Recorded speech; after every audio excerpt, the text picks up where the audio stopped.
Hello, everybody. Welcome back to another edition of Sportsbook Confidential. My name is John Sullivan, and I'm coming to you live from the FingerLakes1.com studios in Seneca Falls, New York. And this little show here is to help you learn and grow as a sports bettor. So, interesting episode today. I've listened to a lot of sports-related podcasts. Some are sports betting related, others some are fantasy related, and just general sports.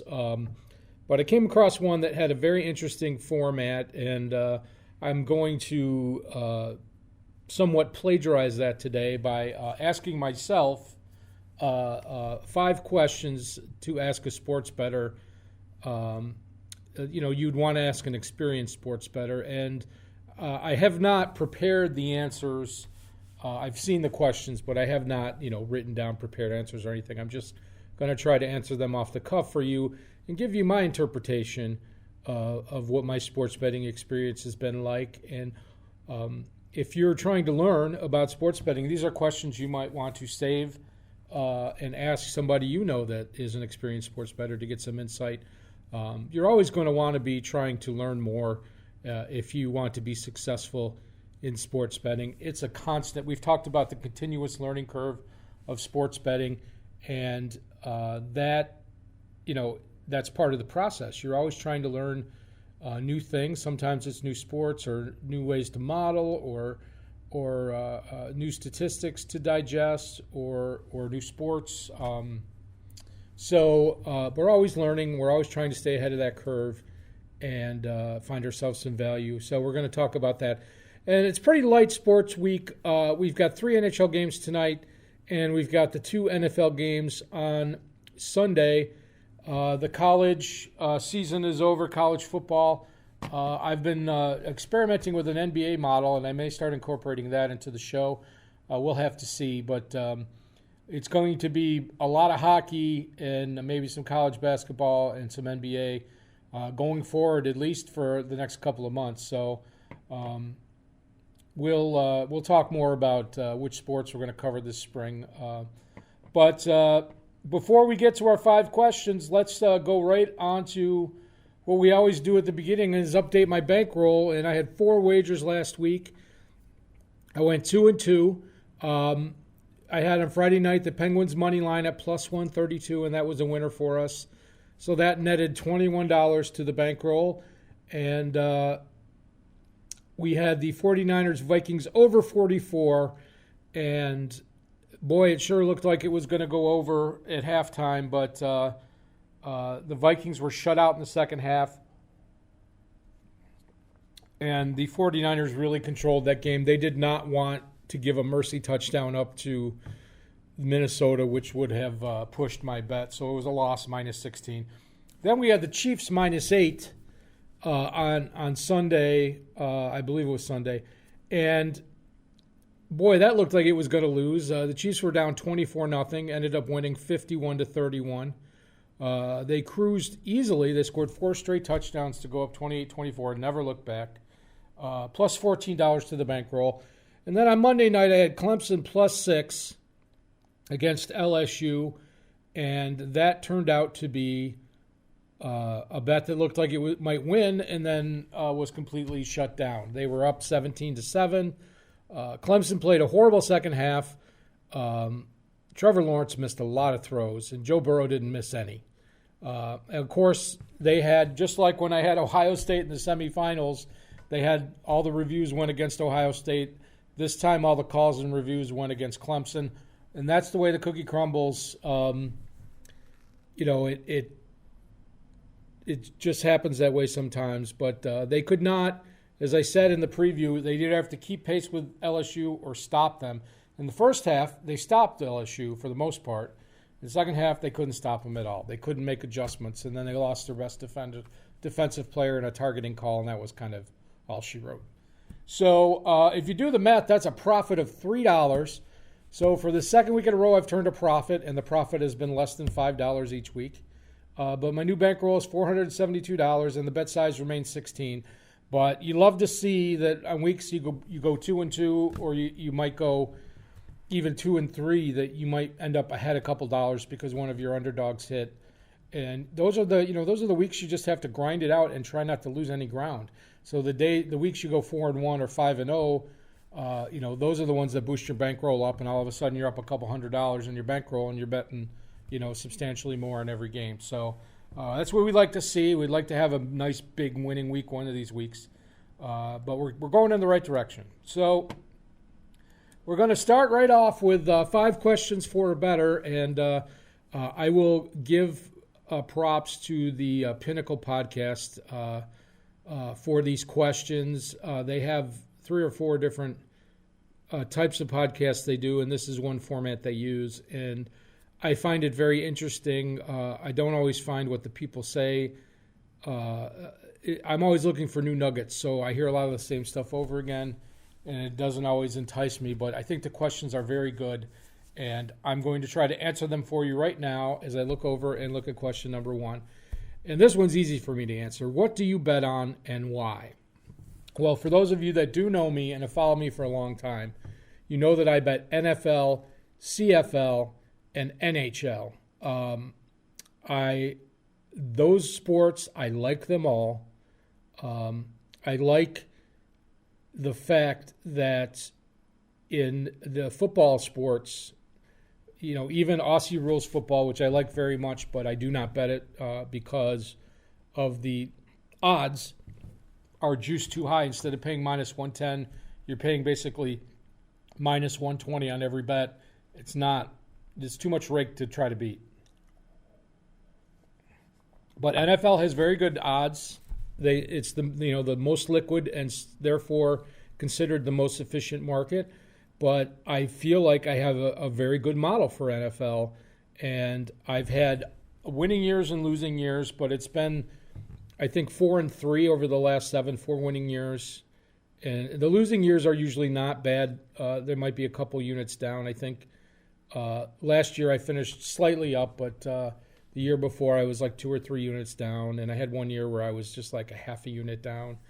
But the couple of years that I did really well, I was like 10 or 12 units to the good. So over a long period of time of record keeping, I've been successful in NFL, which is most professional bettors say it's one of the toughest markets. And I feel like I'm very good at attacking the numbers. I'm not one of those people that sits in front of a screen and just waits for a number to hit so I can put a bet down. There's a certain, you have 1 week with football, you have a whole week usually to mull over a game, and it gives you time to think about it, and it gives you, the injury reports come out on Thursday, and usually Friday is when the limits start to go up, and you can, not like I bet high limits, but if you're betting $1,000 or more on a game, you can get those numbers down easily on an NFL game. With CFL, the games, they run Thursday through Sunday usually. And again, you have usually a whole week to mull over the numbers. But if you're betting substantial amounts of money, you can't usually get that bet down till the day of. I find that the day before the game is when the numbers are kind of ripe for the picking. You can get down, if you want to get $500 down on a game, you can do that. I think the limits, the sportsbook I use the most, the limits on CFL are $1,500 on a total and $2,500 on a spread. And those are reasonable. I know people that play like NBA first quarters and NBA first halves, and the limits on those are like $800 or $1,500, and I'm like, you can get just as much down on a CFL game. And I feel like the numbers, why I bet CFL is that the numbers are soft because the sports books do not try to promote that sport, and they usually they offer it, but they don't bet. They don't line it in house. They just copy offshore numbers, and they just try to avoid risk. Where the NFL, obviously they take lots of money and they can take positions on one side of a game or another if the sports book wants to take a chance on a certain team winning an NFL game with CFL. And then, CFL is a small market, and there's a lot of inefficiencies there. It's easy to take advantage of. And the games are fun. Of all the sports, I like watching CFL the most. The games are very exciting. The players play for the love of the game. They don't make a whole lot of money. and there's no fair catches, no real touchbacks hardly ever in the CFL unless it's a single. It's a very exciting game. And then as far as NHL goes, what I explained to a friend of mine recently is the reason I love the NHL is because there's so much value in the sport. And a lot of the people that model do not like to bet NHL. They feel like there's too much variance. Some people call it puck luck. But for me, you get, really good teams at really insanely good numbers. 2 or 3 times a month, I'll get the Washington Capitals, who I consider the top 2 or 3 teams in the league, at plus number, plus 120 or plus 140. And I'm like, geez, how do you not take that every night? They have 2 good goaltenders. If they're healthy, even if they're playing on a back-to-back, that team can light up 7, 8 goals any night. And they're a complete team if they're all together. And, Baltimore Ravens were the best team in the NFL this year. How many times were they an underdog at all? Maybe 1 week this year. And Lamar Jackson, that might have been a week that he didn't play. I don't know. But not very often. They played 16 games, and they were probably an underdog at 2 maximum.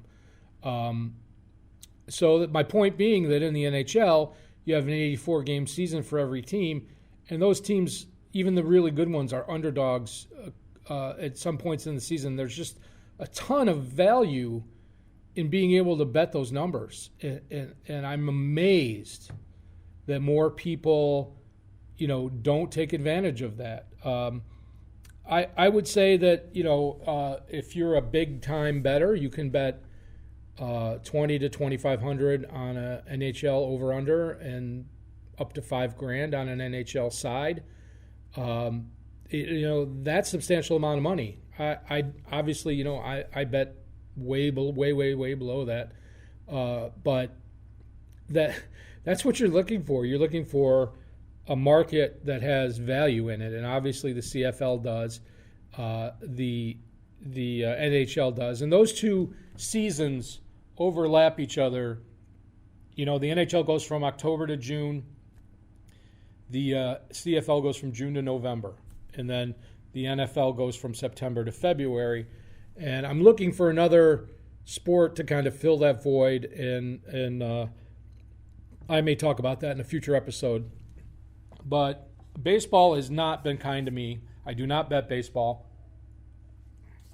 anymore, and it's the most mathematical of all the major sports, and I feel like it's lined very sharp, and a lot of the value from past seasons is gone. So you have to be ahead of that curve, and I'm way behind on that curve. So we're going to move on to the next one. I could talk about that for a long time. What is the hardest part about sports betting? And I'm going to answer this with emotions. I'm going to say emotions is a one-word answer, but you have to be, I tell people as a semi-joke, but it's actually quite true, you have to be a little bit dead inside to be a really good sports bettor. And when you have lost by the most insane, lost a bet by the most insane, crazy last-second plays ever created by man, emotionally they drive you crazy in the beginning. You're invested your hard-earned money into this game, and then it was a crazy pass interference call or Hail Mary or a 10-person lateral kickoff return for a touchdown. The Music City Miracle, I remember I had the last time I ever played a Super Bowl square pool, which was in 1990 or 91, was the Super Bowl 25, which I actually won the first half. The Bills were up 12-10, and if Scott Norwood would have kicked that field goal, the Bills would have won 22-20, and I would have won both halves of that Super Bowl square. But I realized soon thereafter that is luck and that is not skill, which is fine. You can play those for luck, but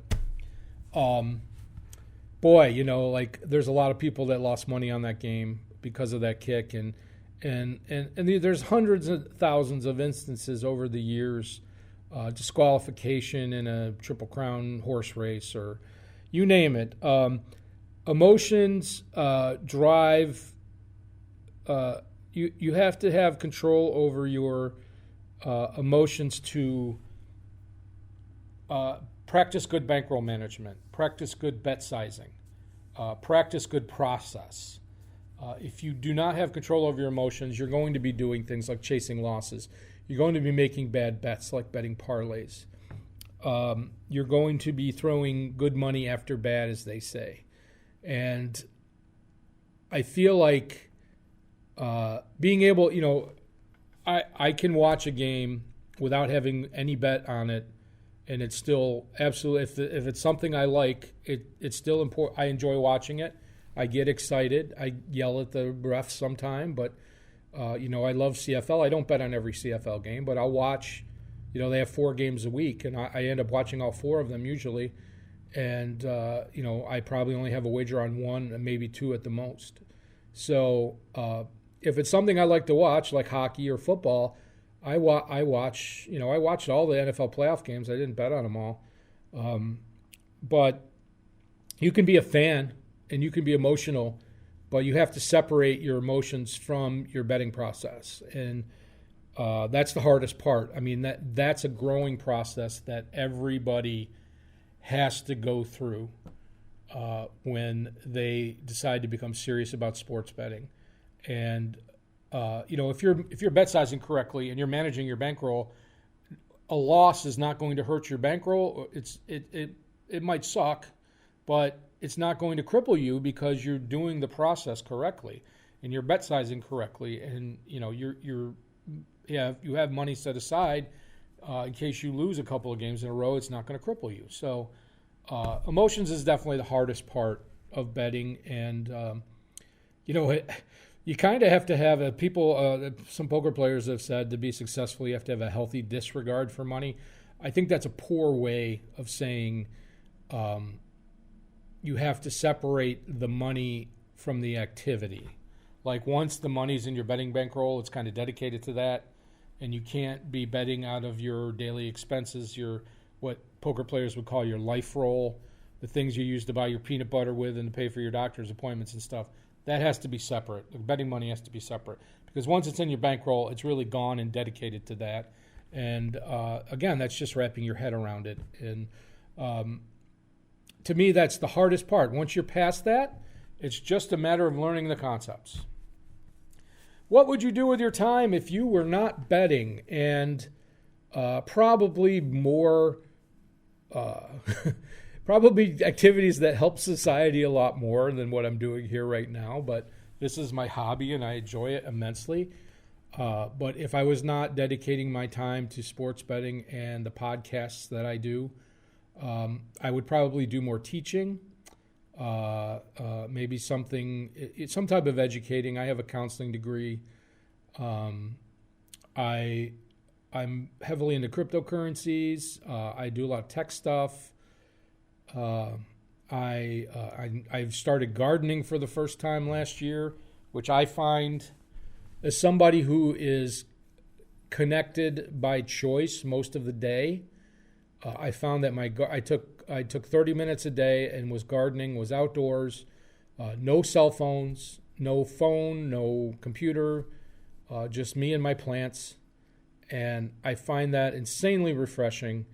And I grew a bunch of peppers last year. I'm going to try to do that again this year. Sports betting is a part of my life, but it's not my life. I run my spreadsheets every day. I crunch my numbers for my model. I place my wagers, and then it's out of my hands. I can watch the games or not watch the games. That's up to me. But I can't control the outcome. I find that watching the games always gives me a few insights for future wagers, how teams play with or without a certain player, what coaches do when they're up this many points or down this many points. Those types of things are not usually reflected in a spreadsheet.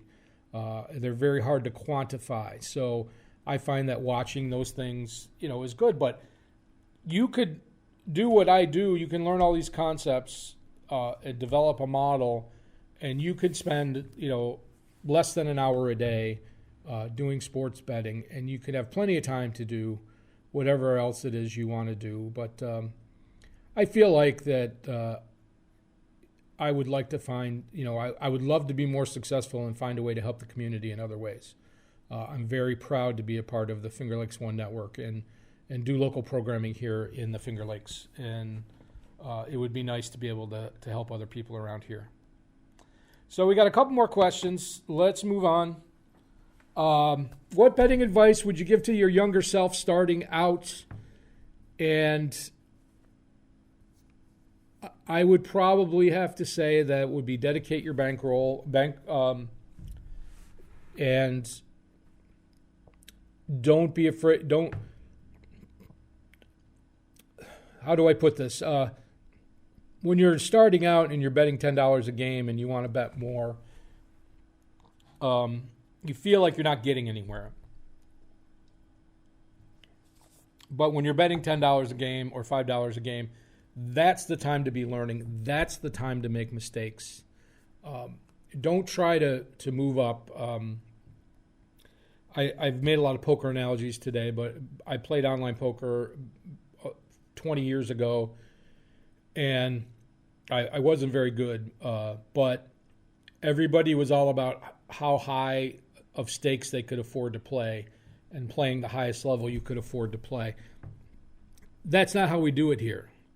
What you want to do is you want to establish a bankroll, and if you manage it correctly, you're never going to run out of money. If you manage it correctly, you don't make too many bets for your bankroll, you're never going to run out of money. And then you can add to your bankroll if you want later on. If you want to take $10 from your paycheck every week and throw it in your betting bankroll, that's fine. But bet with your dedicated bankroll. Do not take personal funds out.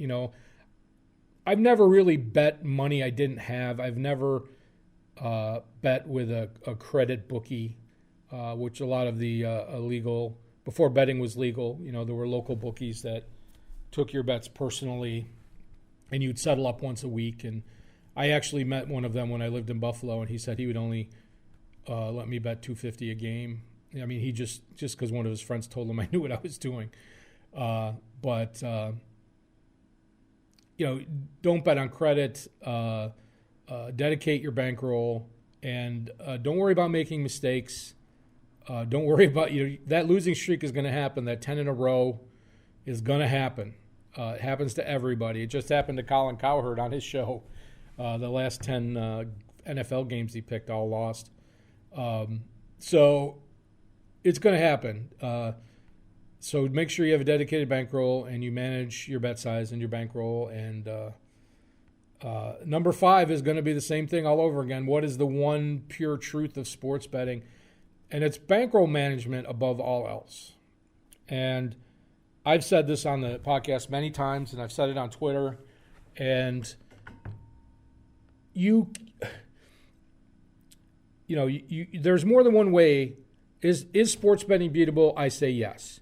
I would say that probably 10% of the population, of the bettor population, could consistently beat sports betting for at least a small amount. The other 90% either do not understand the concepts or not willing to adapt to methodologies that would allow them to win. Some just don't have the aptitude. Some don't care about making a profit. They're just in it to sweat and have action on a game. And I understand that and I respect that. But there's more than one way to win at sports betting. And you can be a model-based handicapper like myself, and you can be a qualitative handicapper that does like checklists and hunts for information, or you can be a line, what I call a line shark, where you sit in front of the odds screen every day where the live odds from all the sports books are on, and you attack inefficiencies in the marketplace by betting as soon as you see a line move in your favor. That takes a lot of capital, but it does take a lot of the risk out of the equation. I don't think it's a long-term strategy unless you can keep generating new accounts, because the sports books will close your accounts, and then you need to find somebody to open an account for you, and that just becomes a big big monster.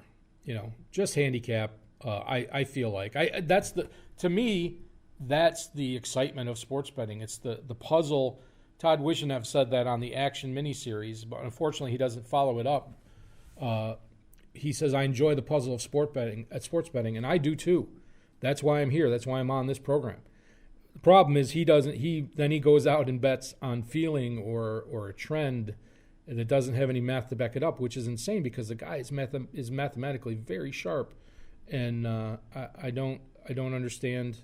I don't know, but for him, he doesn't need the money. He makes good living at his regular job, so he just likes to blow it on the weekends. But for me, I need to be profitable to stay in this game. So the one true singular truth of sports betting is bankroll management above all else. If you can master bankroll management and make, bankroll management 1, bet size 2, you'll never run out of money, and you can keep betting until you finally learn how to win consistently. And that's going to do it. That took up a long time.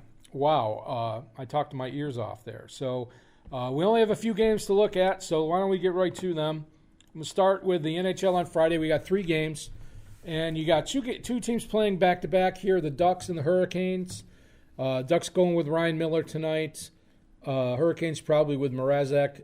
The Ducks won in Nashville last night, I think, but they were a big underdog. Playing a back-to-back on the East Coast, don't like it. Doesn't look like there's much value in that game. It might be an over there. And then the Penguins at Detroit. The Penguins played last night, and they lost to Boston. They scored with 20 seconds into the first period, and they never scored again. Sidney Crosby is back. However, Boston got really physical with them yesterday and really got them off their game. I feel like they can beat Detroit. I just don't feel like there is a whole lot of reason to bet this game. I think I would pass on this. I would expect Matt Murray starting for the Penguins, and I expect them to win the game, but I wouldn't wager on it. And then we have the Lightning at the Jets. You got the Lightning playing back-to-back on the road, was in Minnesota last night, and you have the Jets, was one of the few teams that had a day off yesterday. So I like the Jets at home as an underdog with Connor Hellebuck as the goalie. He's one of the better goalies in the league. Vasilevsky will probably start for the Lightning, but just on the tiredness factor of the road trip, I feel like the Jets are a really solid play here at plus money, and I love a good home dog in the NHL. It always comes down to a few things, who gets the most scoring chances, who gets the most power plays, but the Jets stand a very good chance here. So that'll probably end up on my plays. And then the moment you've been waiting for, the AFC and NFC title games. I've got my model up here. So we got the Packers at the 49ers. Niners minus 7.5. 46.5 is the total. I have the Niners at minus 6.44 and 46.24. So the total's right on. I think Green Bay is very underrated here. Both teams are rested. Green Bay defense is actually pretty good, and if they can put a little pressure on Jimmy G and kind of shut down the passing game of the 49ers and force them to run, the 49ers obviously have a good running game, but that will keep the game close. And, of course, Aaron Rodgers, the master of taking advantage of free plays, like the offsides, and taking advantage of turnovers, and he knows when to audible for deep balls. You see a lot of quarterbacks come in the league and they throw this West Coast short slant out over the middle, and then they might even check off those plays, but they never check off for a deep ball. And Aaron Rodgers will do that. I mean, he's throwing 8 deep balls a game, even more if they're behind. This could be a backdoor cover, but 7.5, I really like this number. I think I'll have to double check, but the last time I looked, the Packers were plus 800 to win the Super Bowl, or plus 750. And I think they could win this game. They're like plus 273 to win this game. But if they made it to the Super Bowl at plus 800, you could just hedge that against whoever they're playing and make a nice little profit. I feel like the Packers have more than a fighting chance here. And then we have the Titans at the Chiefs. Chiefs minus 7.5. 53 is the total. Minus 5.68 and 48.88. The Titans are definitely going to run. They throw the ball early in the game, and then they start the Derrick Henry train, and they just run as much as possible in the second half, especially if they're ahead. So I feel like one of two scenarios. Close game, it's definitely going to be under. If it's a blowout, Kansas City gets up by like 25. It might be like a 40-7 type of game or 40-14. I really like this number at 53.5, but I will still take it at 53. I think the under is the play here. I think that game is going to be closer than most people think. So, going on to my picks, here we go. We got the Jets money line, plus 121 tonight. It should be a good game. Packers on Sunday, plus 7.5, minus 106. And the Titans and the Chiefs, under 53, minus 108. So hopefully we can have another winning week and move our bankroll upwards and get on to bigger bets. And we'll have a lot more to talk about next week with the changing of the sports. There'll be a week off from the Super Bowl. So we'll have some hockey and some kind of basketball next week and another sportsbook lesson. And thanks for tuning in. I appreciate you very much for watching. And I'm going to play the outro music for you. And we'll see you next time. Take care, everybody.